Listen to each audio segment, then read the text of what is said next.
Pues bienvenidos, señores, un día más, ya con todos ustedes de nuevo aquí en nuestra alquería. Y aquí estamos, concretamente, en nuestra tercera parte de este programa, de esta nueva ruta que hacemos por Motril, enamorándonos cada día más de nuestra ciudad, de nuestras calles, de nuestros monumentos, de nuestras pequeñas piedras, de nuestras pequeñas historias, porque hay mucho que contar en cada una de nuestras calles. Estamos nada más y nada menos que en la calle Marqués de Vistabella.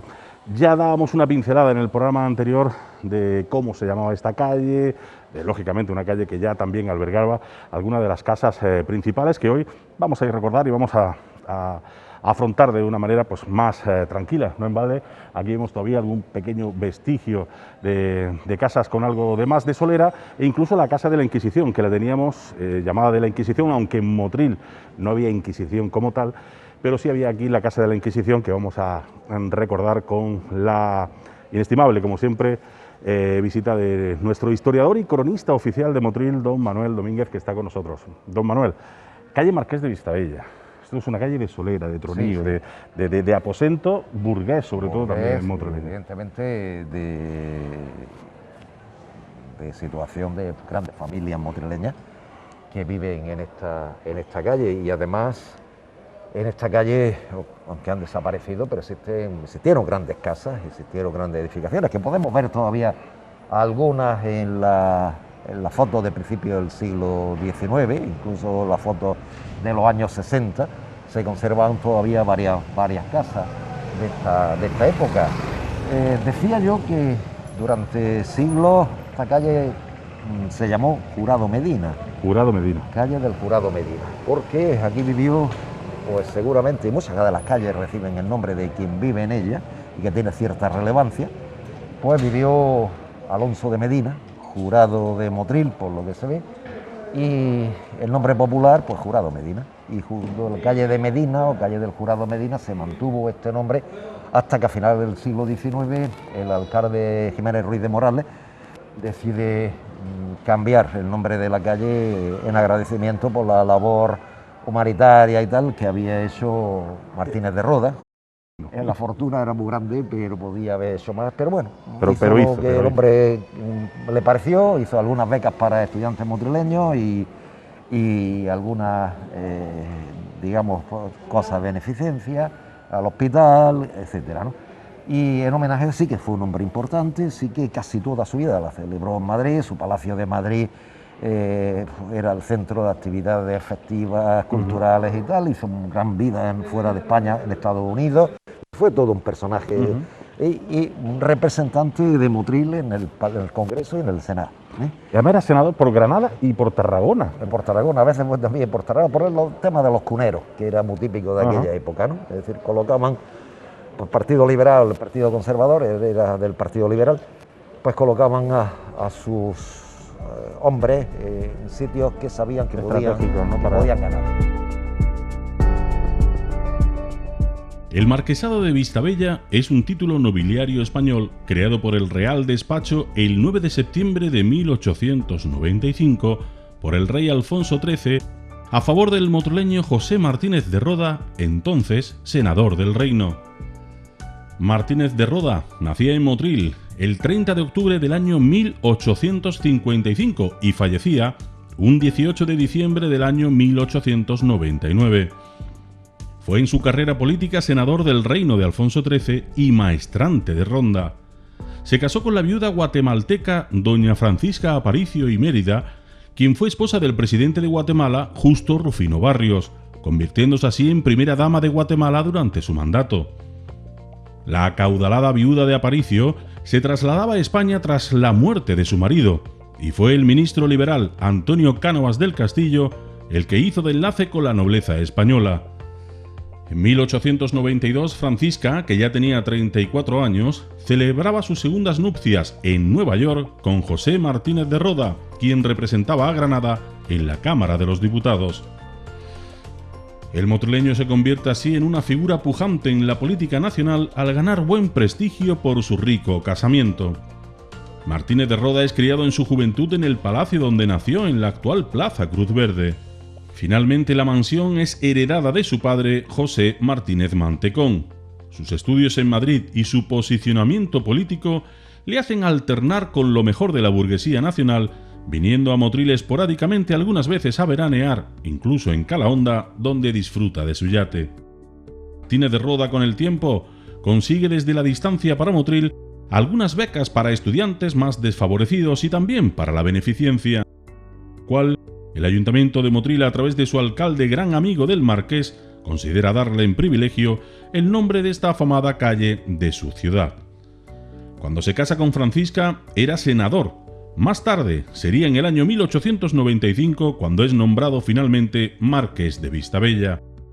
De ese matrimonio no salía ninguna descendencia. Así, más tarde, el hijo mayor del primer matrimonio de Francisca Barrios, Julio Rufino Barrios y Aparicio, heredaba el marquesado, convirtiéndose en el segundo marqués de Vistabella.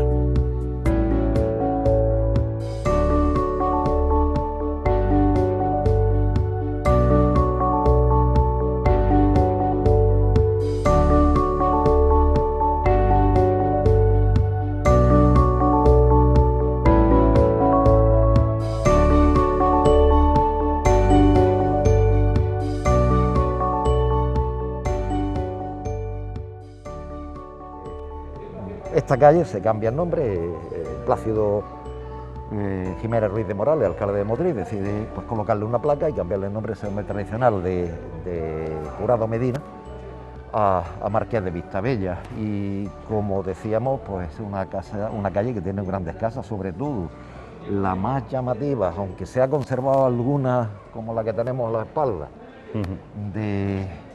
de seguramente construcción de principios del siglo XIX, perdón, de principios del siglo XX o finales del siglo XIX, casas muy típicas, que estaba la calle llena, muy típicas con una entrada grande, dos ventanas laterales, los tres balcones. La famosa balconada motrileña. Es más moderna porque la figura del siglo XVII o el siglo XVIII anterior tendría la arquería en la parte superior, esta ya no lo tiene. Y sí que tienen azotea por la parte de atrás, pero no se ve generalmente. Son casas burguesas, son casas que tienen envergadura, ¿no? Y evidentemente la que más nos llamaba la atención de esta calle, a pesar de que había otras casas con empaque, casas principales, como decían, la que más nos llama la atención es la Casa de la Inquisición, que es un nombre popular, que se populariza, yo creo que en el siglo XX. Porque no hay ningún dato, ni me aparece ningún documento con este nombre anterior al siglo XX. En el siglo XX, cuando alguien descubrió que en la portada de la casa existía un escudo que era de la Inquisición, y al Rodríguez Martín o algunos de los cronistas motrileños de principios de finales del XIX y principios del XX es cuando empiezan a darse cuenta de que esta casa tiene un escudo que se conserva todavía en una de las terrazas de la casa. Lo estamos viendo, ese escudo, estamos viendo ese escudo que está, seguramente, que lo han dejado como en un balcón ahí puesto, ¿no? Sí, sería del 17, principio del 18, posiblemente modificada. Hay fotos, hay pinturas de esta casa y la fachada, el del interior no conocemos nada, o por lo menos yo no recuerdo, alguna vez debe entrar, pero no la recuerdo. Y de la parte posterior, como decía, cuando pasamos por la calle Tejedora, hay una fotografía magnífica de Paco Peña, que se ve la parte de atrás de esta casa. Casa de la Inquisición. Hemos recordado varias veces que no había Inquisición en Motril. Posiblemente fueran familiares de la Inquisición, que tenían el privilegio de colocar en la fachada de su casa el escudo de la Inquisición. Era la policía de la Inquisición, digámoslo así, pero en Motril no hay cárceles de la Inquisición, en Motril no hay tribunales de la Inquisición, y en Motril lo que hay son los familiares de la Inquisición, que cuando alguien comete algún delito que se crea es denunciado, son los que se encargan de detenerlo, pero se llevaba a la cárcel del ayuntamiento, como he visto en varios casos de procesos de Inquisición en Motril desde el siglo XVII y XVIII. Pero bueno, está bien, es decir, era una casa que tenía un empaque magnífico, una de las mejores casas. Curiosamente se parece mucho a la fachada del Ayuntamiento de Motril. Y a algunas de las casas que en Motril se conservaron, que ya no conservan las fachadas, son muy parecidas. Parece que fue el mismo tracista, el mismo maestro de obra el que debió hacer las mismas fachadas. Y fue una casa de empaque. Lástima que se derribara y no la pudiéramos conservar, ¿no? Porque aunque hubiera sido solo la fachada, ¿no? Quizás el interior hubiera sido derribado, pero el exterior poderse haber conservado la fachada exterior, porque era muy bonita, muy clásica, muy tipo de balconada clásica, con sus frontones triangulares, etcétera, y muy típica de casas del 17, 18 seguramente, y se conservó intacto, que es lo curioso, y desapareció. Pero a finales de los 60 a principios de los 70 fue derribada para construir bloque de piso. Eso que yo hablaba antes, ¿no? Es decir, el macizar. De la presión. Macizar por la presión urbanística en el interior de la ciudad. Es decir, que muchos de los arquitectos de aquella época, que no eran tontos, evidentemente sabían lo que estaban haciendo. Yo no digo los políticos, porque a lo mejor los políticos no. Pero sí, los técnicos. Pero los técnicos sabían lo que estaban haciendo, ¿no? Estaban derribando patrimonio. Y lo sabían con toda seguridad, ¿no? Sabían con toda, pero nadie lo Sí, porque ellos, los auténticos entendidos, claro, son ellos. Claro. Y aquí incluso hubo cierto movimiento, quizás la persona que en aquellos años se movió para evitar los derribos de estas casas, o los derribos de los hospitalicos, o derribos de algunos edificios, fue la directora del Instituto Javier de Burgos, Mari Carmen Sobrón Elguea, que a principios de los años 70, pues prácticamente sola defendió pues, que no se tirara la casa de Alonso de Contreras, que no se tirara esta, que no se tirara el hospitalico, etcétera. Pero por desgracia nunca tuvo éxito porque nadie la escuchó.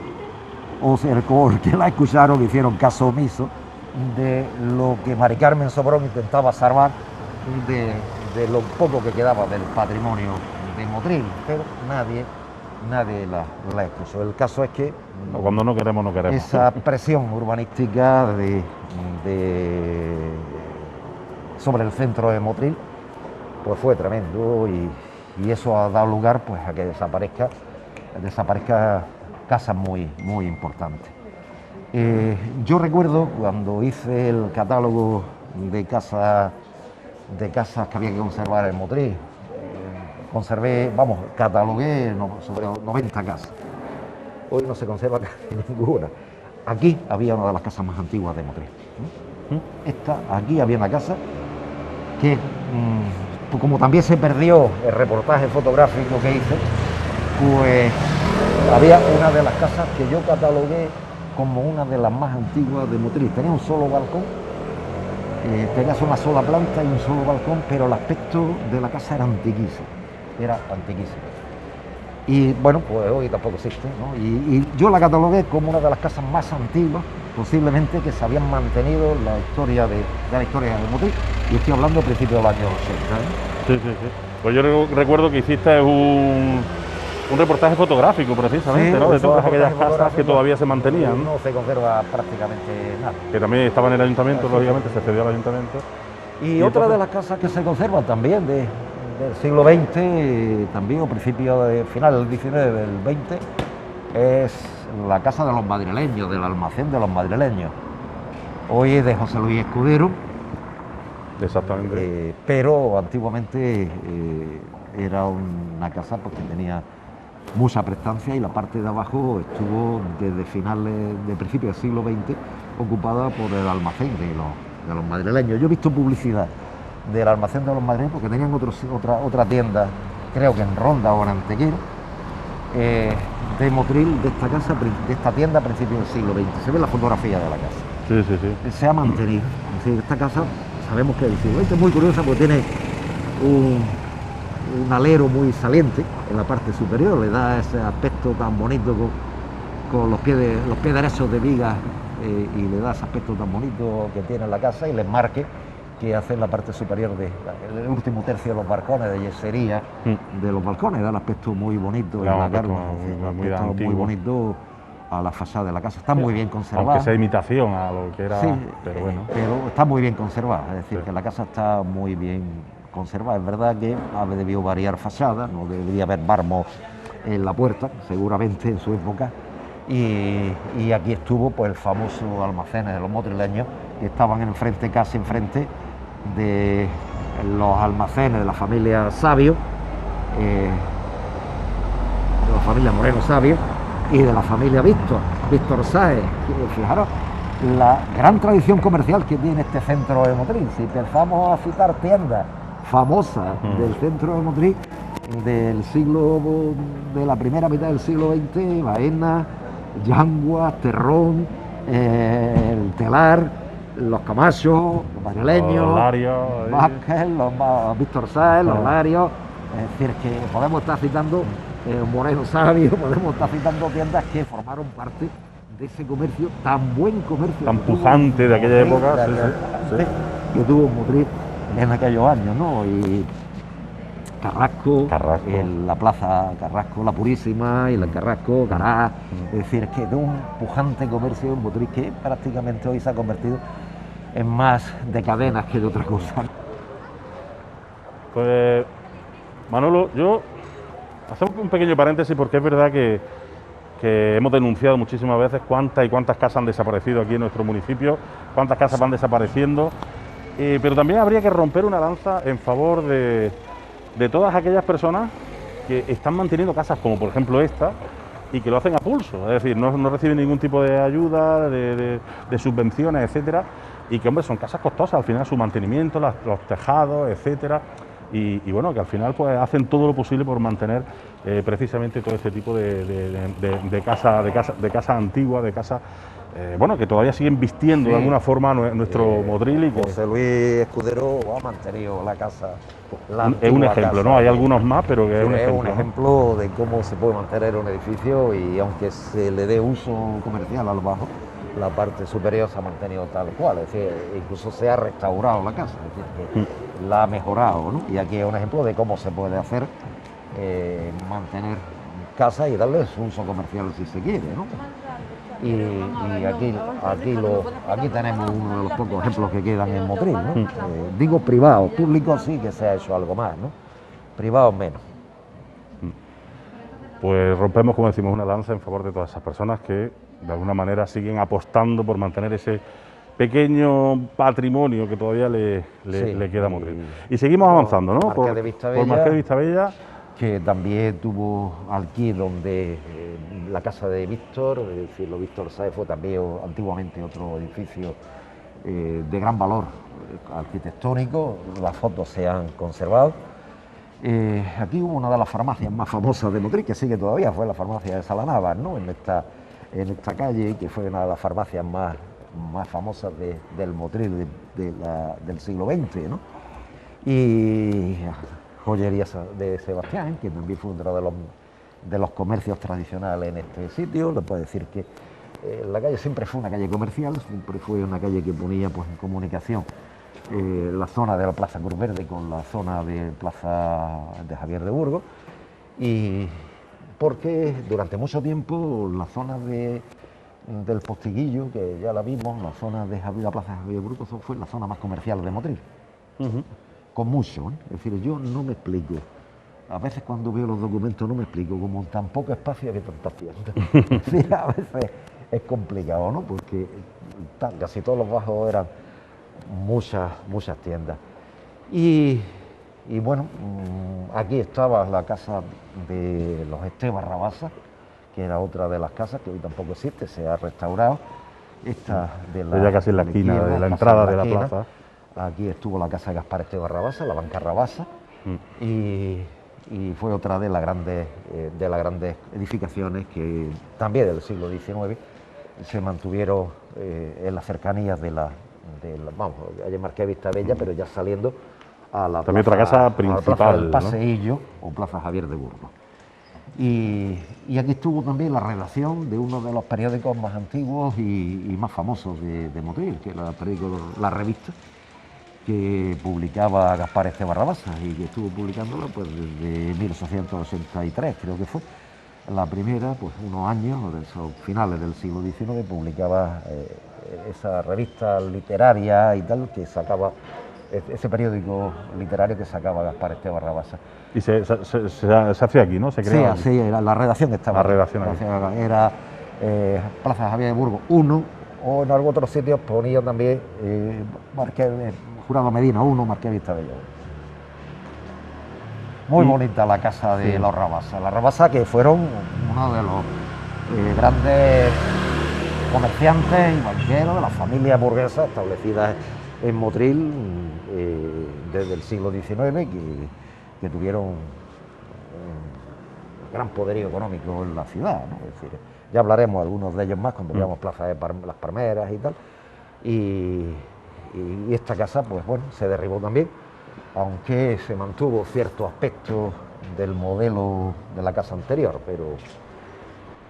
Y ya salimos, o abandonamos Marqués de Vistabella, o Jurado Medina, y entramos en la Plaza Burgos. Decía que entraba en Plaza Burgos o del Paseillo. Del Paseillo. Porque ¿Y eso? ¿Y eso es Paseillo? Antiguamente la gente de Motril tenía tan pocos sitios donde pasearse que las parejas se paseaban por esta plaza.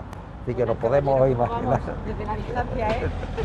O nos podemos imaginar Motril de aquella época. Esta es la zona comercial, la zona del Postiguillo, la zona calle Comedia, es decir, y esta, la Plaza del Paseillo, que en 1883... Pero el Paseillo era por eso, porque se paseaba. Se venía al Paseillo a ver los negocios y tal, claro. Y la gente se paseaba por aquí, por esta plaza del Paseillo. Algunos documentos, hay algunas veces le nombran Plaza Nueva, pero yo creo que Plaza Nueva está más relacionada con la Plaza de las Palmeras. Pero algunos documentos dicen que es Plaza Nueva, ¿no? Pero muy antiguo. Incluso aquí hubo una de las fuentes principales de toma de agua para la ciudad, para el centro, ¿no? Que también hoy no existe, lógicamente. Y Plaza Burgos, desde 1883, que el alcalde decide, en aquella época, el ayuntamiento de 1883, le dedican a uno de los motrileños ilustres más famosos, Francisco Javier de Burgos, y curiosamente deciden ponerle una estatua en la plaza, cosa que no se hizo, porque esa estatua se colocó hace pocos años, la encargué yo cuando fui concejal de Cultura, no la conseguí por ahí en aquella época, y después, hace 4 o 5 años, se puso por fin en la Plaza Burgos. Y además que era donde tenía que estar, ¿no? En la Plaza de Burgos. No lo conseguí en mi época, conseguí la estatua, el busto de Javier de Burgos, pero no conseguí colocarla aquí. Esta plaza sufrió muchísimas remodelaciones, ¿no? En época de Carlos Castillo era muy típico, el año 27, cuando el alcalde Carlos Castillo, que fue uno de los alcaldes que más modificó, modernizó la ciudad, digámoslo así, había una farola en el centro, se puso jardines y tal, y se modernizó muchísimo la plaza. Aquella casa es de la familia Martínez, que es famosísima, bueno, tuvo una tienda, ahora está una clínica de fisioterapia, pero antes fue una tienda de la familia Martínez, y donde está el edificio este de la Cámara de Comercio, estuvo ni más ni menos que la Casa de Comedia. La Casa de Comedia. De Motril, que se derribó pues cuando se hace este edificio en los años 60, finales de los 60, un edificio muy impersonal de ladrillo visto, muy impersonal, derribando pues una casa de comedias, que en aquellos tiempos era una casa de vecinos, que seguramente estaría muy transformada y seguramente ni sabían que había sido una casa de comedia o la primera casa, la real casa de comedia de Motril desde el siglo XVII, y se derriba para hacer este edificio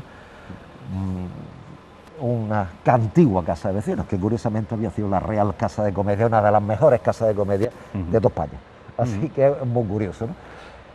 La verdad es que es una plaza con mucha historia, y yo creo que aquí vamos a hacer otra parada en nuestro camino para nuestro último programa de toda esta zona.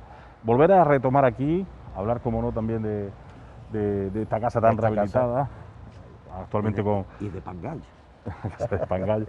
La casa que actualmente pues tiene aguas y servicios, mancomunidad de municipios. Esta zona, ya te digo, que hay muchas cosas que contar. Bajaremos por la calle Catalanes hacia abajo, volveremos a dar la vuelta para terminar en la Plaza de las Palmeras. Todavía estamos aquí en esta parte céntrica, como decimos, finales del 17, principios del siglo XVIII, y tenemos muchas cosas que contar. Así que ya saben ustedes, aquí volverán a tener otra cita la semana que viene en nuestra alquería.